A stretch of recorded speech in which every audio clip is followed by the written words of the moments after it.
Okay, folks, let's talk about Trump's awful presidency, part 4. And today we're going to talk about lies. That's already a difficult topic because Trump lies a lot.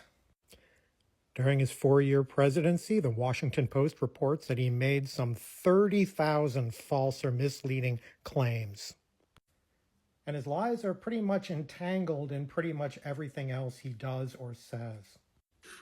You know what the wave is?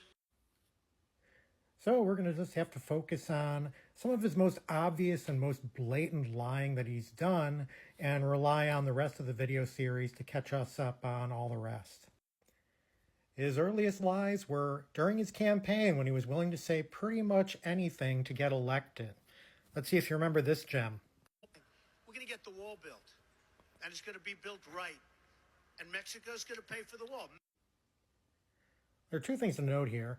First of all, building a wall, that's kind of a normal campaign promise. I think it's kind of an abominable one, but it's a normal campaign promise that involves trying to push stuff through the normal political process. The blatant lie was the fact that he was going to get Mexico to pay for it, because he just sort of made that up on the spot because he thought it sounded good. He made it a centerpiece of his campaign, even though he had no ability to make that happen and no idea how to make it happen. Suffice to say, the wall did not get built, and Mexico did not pay for it, though Trump had to lie about that too. Last year, Trump tried to roll back his original promise and say that he had only promised that Mexico would pay for a piece of the border wall, which incidentally they also didn't do. During the 2016 election, Trump made a lot of bold promises that never really panned out. Let's take a look at another one. Will you release any of your tax returns for the public to scrutinize? Well, we're working on that now. I have very big returns, as you know, and I have everything all approved and very beautiful, and we'll be working on that over the next period of time, Chuck. Absolutely. What's a period of time before the I don't know. I mean, before the voting begins? My accountants. This is not like a normal tax return. This is No, a I big understand tax that. return. Suffice to say, that never happened. Trump never released his tax returns. In fact, he gave a shifting number of excuses and delays and pushbacks, never released his taxes willingly. There was a nice summary in Time magazine about this a number of years ago, where Trump first said he'd release his tax returns. He actually said that before he was even a presidential candidate. Then he said he'd do it after an audit.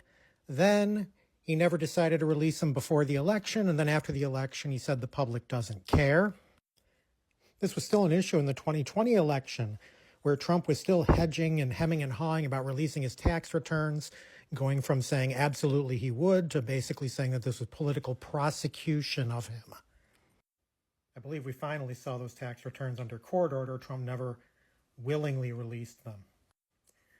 Another Trump narrative in the 2016 election is that he was really a self-made man, that he was given a very small amount of money from his father, and that he built that into a huge empire. Well, it turns out the small amount of money wasn't really true. In fact, as this article from The Hill points out, the New York Times claimed that after reviewing financial documents, Trump received more than $413 million in 2018 dollars from his father. Not exactly a small sum. And here's another Trump lie that is just so blatantly a lie and so blatantly absurd. But you know what? And I love golf. But if I were in the White House, I don't think I'd ever see Turnberry again. I just want to stay in the White House and work my ass off. Despite his claims, Trump definitely did not give up golf. And that was really an attack on Obama, who he really hates. And he wanted to say that he would not be playing golf as much as Obama. In fact, in May of 2020, CNN reported that Trump had spent all or part of 248 days at a golf course, whereas Obama had played 98 rounds of golf through a similar point in his presidency.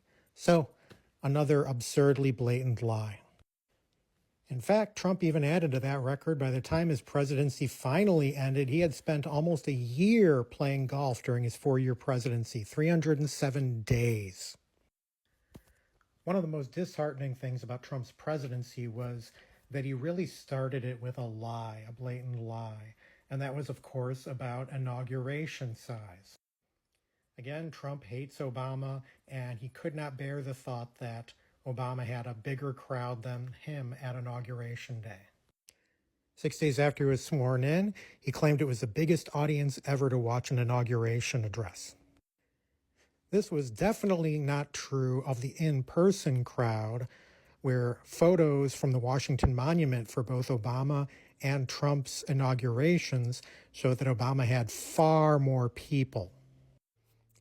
Nevertheless, Trump sent Sean Spicer, his spokesperson, out to claim that it was the largest audience to witness an inauguration, period, which got rated pants on fire by PolitiFact. Later, they pivoted by saying that they were talking about, or that Trump was talking about, television ratings as well, but evidence suggests by that measure as well, the audience was significantly smaller than Donald Trump's. But we all know Trump has an obsession with crowd sizes, and his ego could not handle having a smaller audience than Barack Obama. So he started his presidency with a huge, blatant, absurd lie. Okay, let's see what else we've got. Man, I'm getting exhausted making this video. There's just so much, and I can only cover so much. But let's see what we got next. Oh yeah, in 2018, after meeting with the president of Finland, Trump claimed, in order to attack California, that Finnish people were doing a much better job dealing with forest fires because they raked the forests, which nobody in Finland, including its president, knew what he was talking about.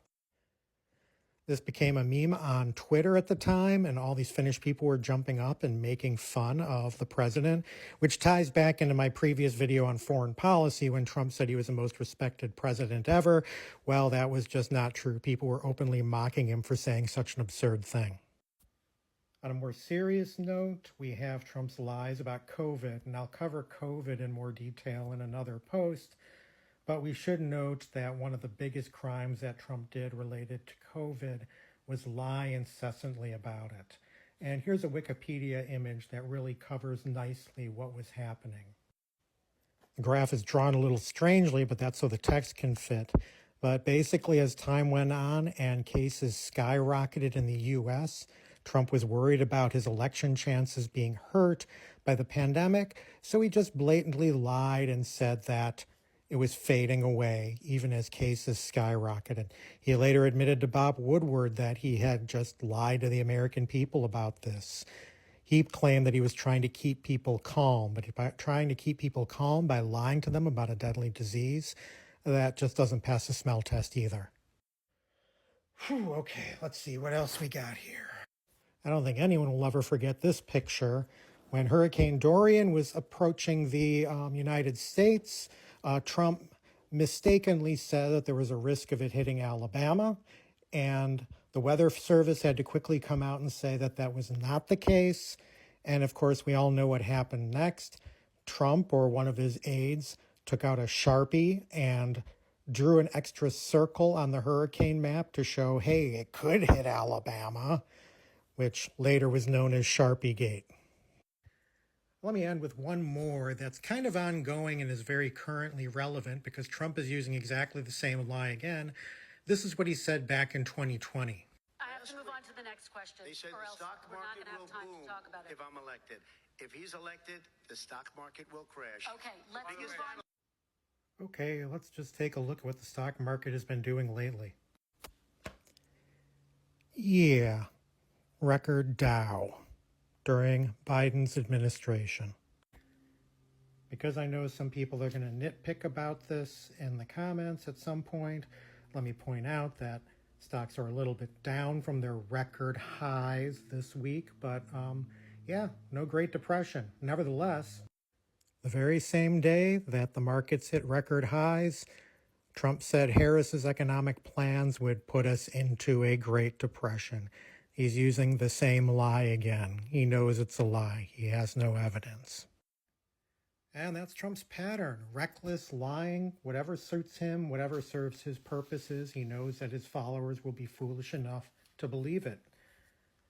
Okay, that sums up our discussion of Trump's lies. For now, more posts to come in the future about other aspects of Trump's awful presidency.